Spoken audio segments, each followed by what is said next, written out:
Given the backdrop of what happened last year with the social unrest, then the pandemic, and then now the national security law and the recent sanction on Hong Kong politicians, how are you feeling and what concerns you the most? I mean, obviously, the thing that concerns me the most, of course, is not the security law, is not the protests, is not anything of that sort. The coronavirus, the COVID-19, is really something that in my lifetime I have never, ever experienced. And I don't think anyone in the world has experienced something like that. Because this has become a worldwide thing, and it's a health problem. And indirectly is related to the economics of the world. And so if you ask me what concerns me the most, it would be that. The one thing I'll say about the security law, so many of the countries around the world have really painted it as draconian for Hong Kong, breaking the agreement that Hong Kong had, the 50-year agreement that Hong Kong had with the UK, with China had with the UK, and this was something that they could not tolerate, and obviously because of the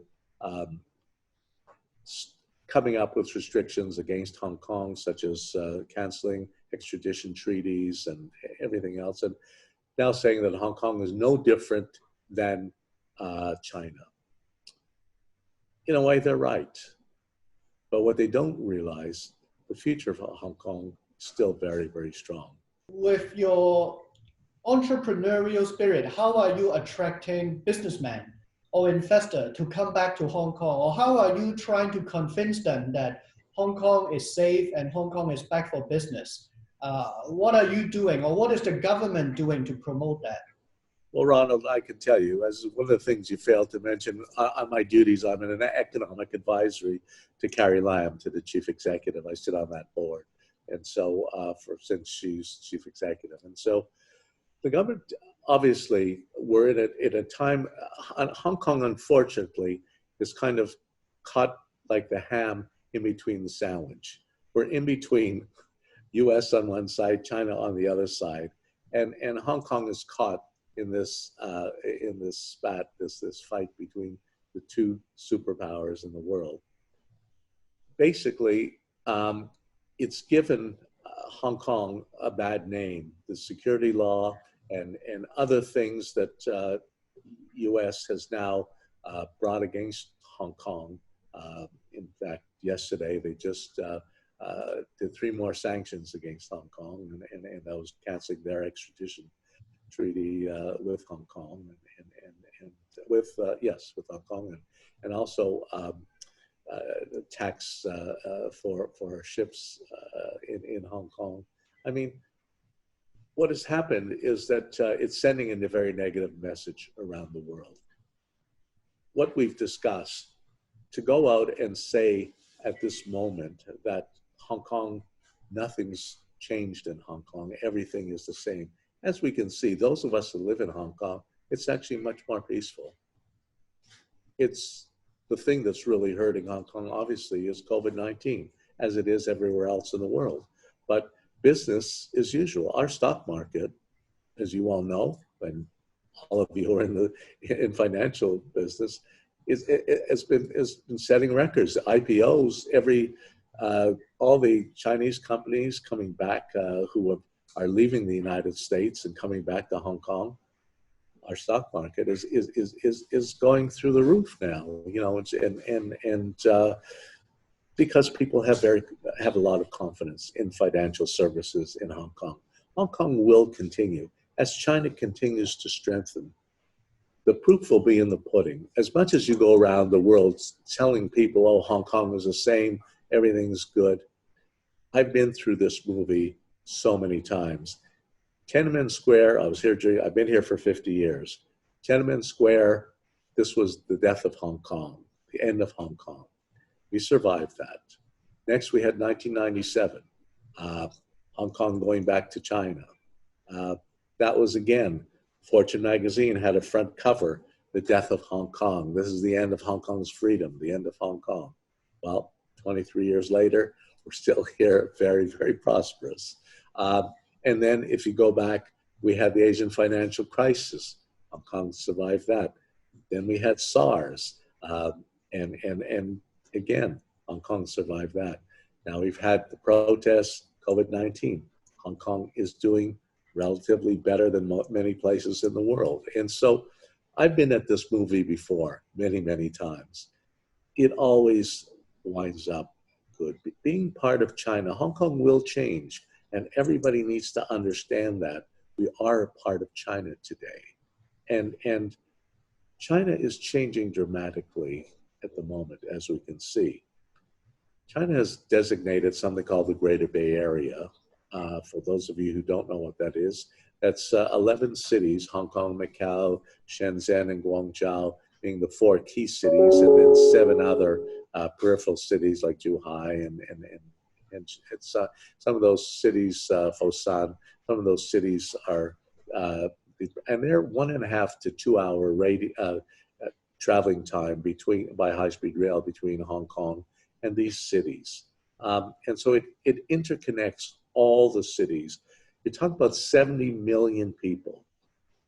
Hong Kong has 7.5 million people at the moment. You talk about 70 million people. GDP last year of 1.65 trillion US dollars. The size of that is bigger than South Korea, larger than South Korea. And so in essence, Hong Kong will be part of that. And that will launch as soon as we get through this virus and get back to business, back to normal. That will become a very important aspect of Hong Kong, because Hong Kong, our financial system, Hong Kong, the one thing about Hong Kong, the strength of Hong Kong, our independent judiciary, our common law system, trusted everywhere in the world. China, on the other hand, still uses the civil law system, which is totally different. And that's why Hong Kong has always been important. That has not changed, even with the security law or anything like that. That's just strengthened our existence. And Hong Kong, instead of being so much outward, as China grows, we are part of China. We will be participating in the financials of the Greater Bay Area, including the rest of China. And so no one is better placed than Hong Kong. And if you look at Singapore, people are saying how Hong Kong has lost its freedoms and all that. And I've said this on many other interviews, and I love Singapore. It's a great place, good competitor for Hong Kong. But if you look at Singapore, look at the laws in Singapore. I could tell you what you can do in Hong Kong today with the security law, you cannot do in Singapore today. And Singapore does not get any flack from any other country around the world, only because they're not part of China. They're not next to China. I like what you mentioned earlier, and I like your comparison of Hong Kong to other places in the world.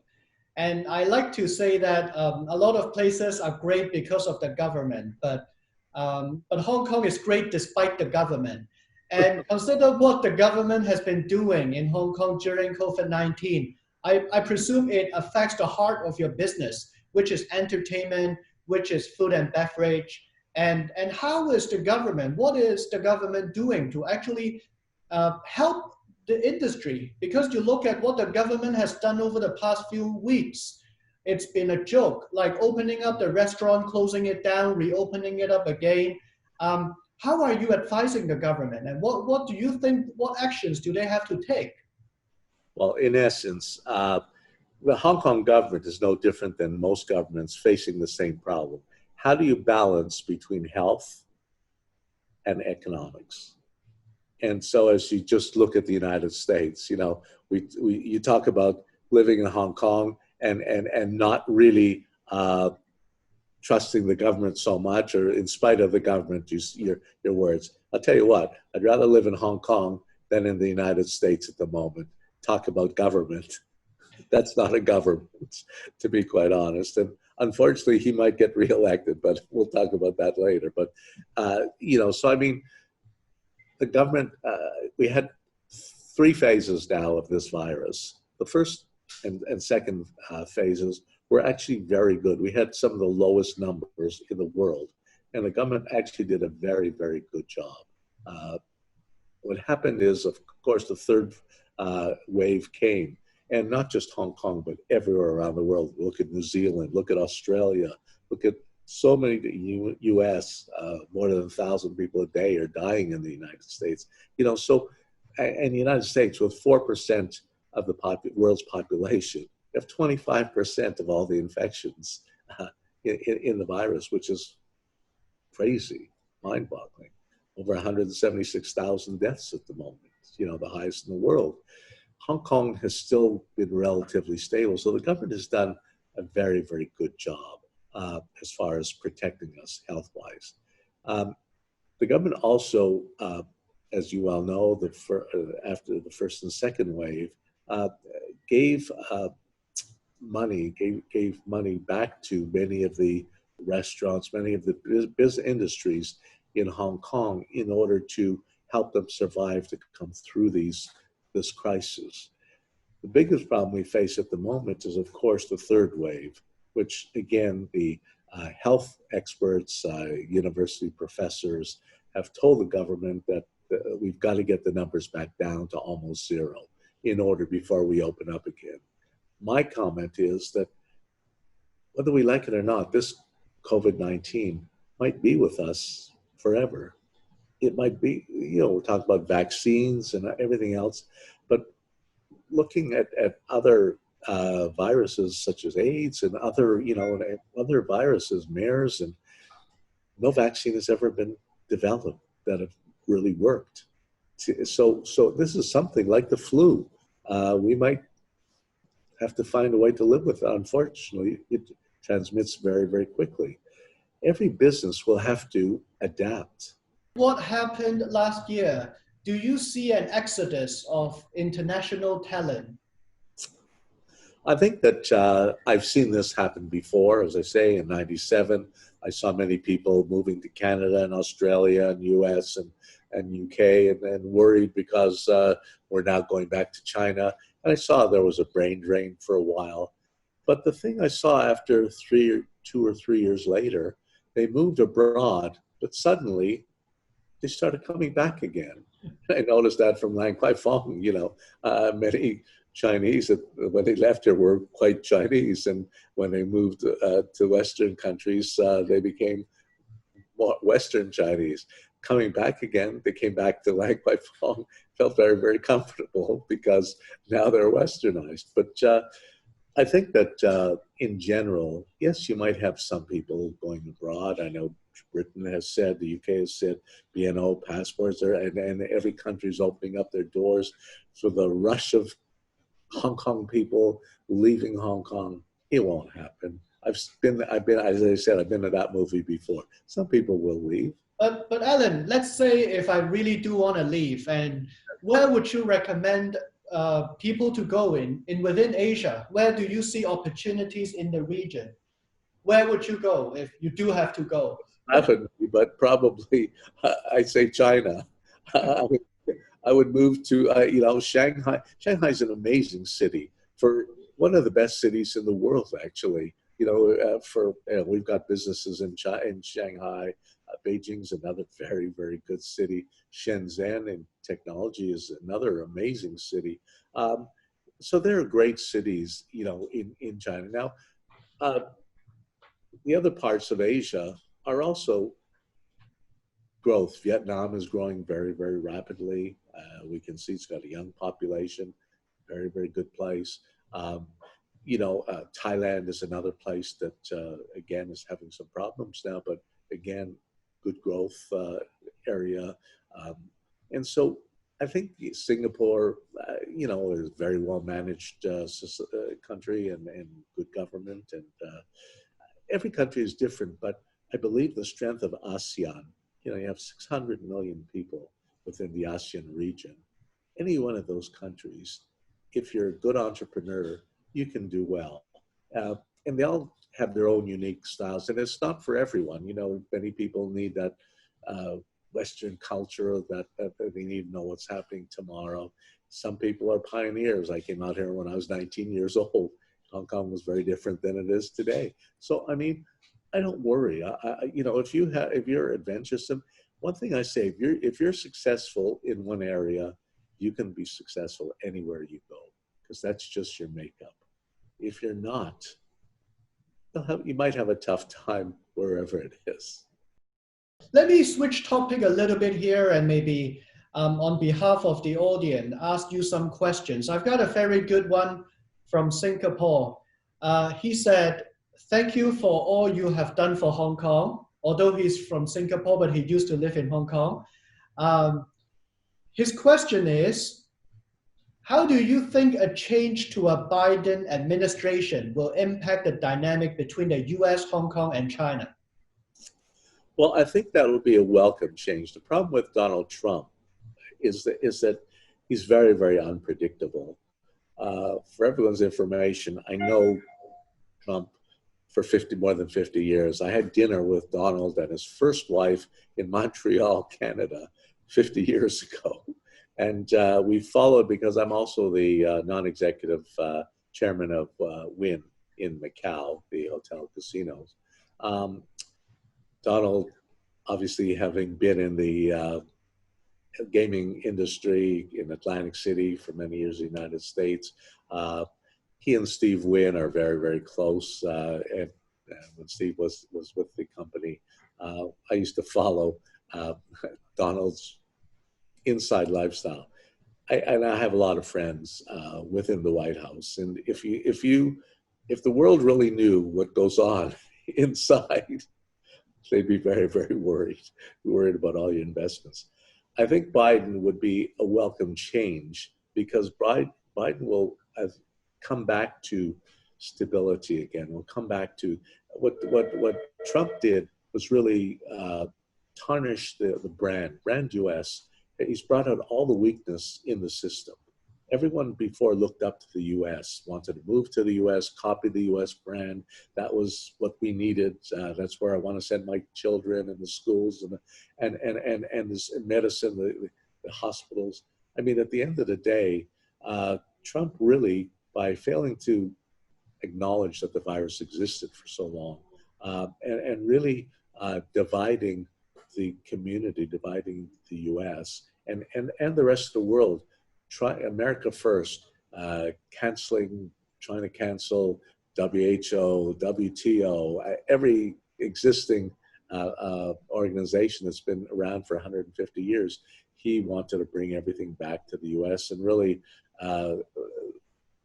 break up globalization, which the world was on for the last 50 years, you know. And so I think that if Biden does get elected, I think you'll have a time that things will hopefully go back to normal. Slowly, he will come back to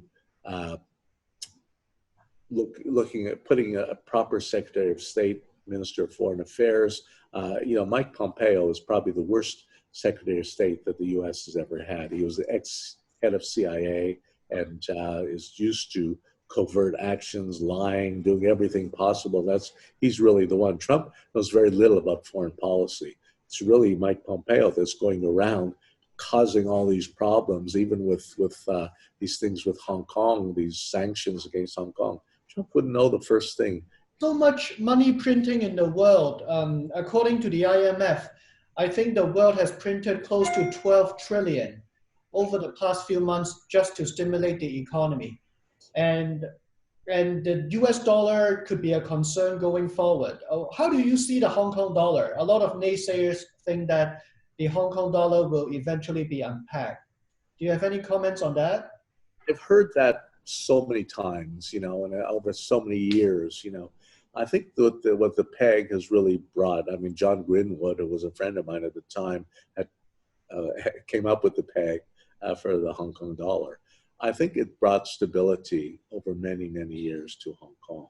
And I think that in the short term, and it's hard to predict long term, obviously, but in the short term, and when I say short term, at least for the next number of years, I still think the peg will continue.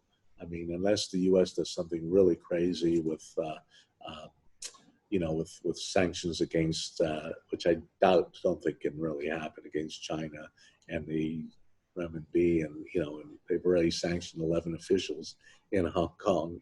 But anything is possible with Mike Pompeo. Anything is possible. But if they do something crazy, then of course you'll have a linkage. But I don't think that will happen. I don't think the U.S. can do that. Right. I've got a question from the audience. Obviously, you sit on the board of the Alibaba Entrepreneurs Fund. I wonder, what do the mainland Chinese businessmen think about Hong Kong and the world, as well as what's the kind of innovation are you seeing in the region right now? Well, I think that obviously Hong Kong used to be the paradise for the mainlanders, coming here in the last number of years. Then the protests started, and that and mainlanders, of course, were getting pummeled by many of the protesters and telling them to go home. We don't need your money. We don't want you here. That sent a very negative message originally to the mainlanders, and for a while they had no intention of coming back to Hong Kong, literally. But what's happened now since this security law, since China has really taken a much stronger hand in the Hong Kong economy, I can slowly see mainland Chinese really wanting to come back. Hong Kong is a very magical place. And so I think that will continue. I think that the integration between Hong Kong people and the mainland will become more and more, especially with the Greater Bay Area. So you'll have many mainlanders coming here. And for all those Hong Kong people that want to leave, yeah, they might leave. When you talk about the brain drain, there'll be plenty of brainy Chinese mainlanders moving to Hong Kong to take up the brain drain, if there is a brain drain, which I doubt. I think you are the best person in Hong Kong that represents the can-do spirit of our city.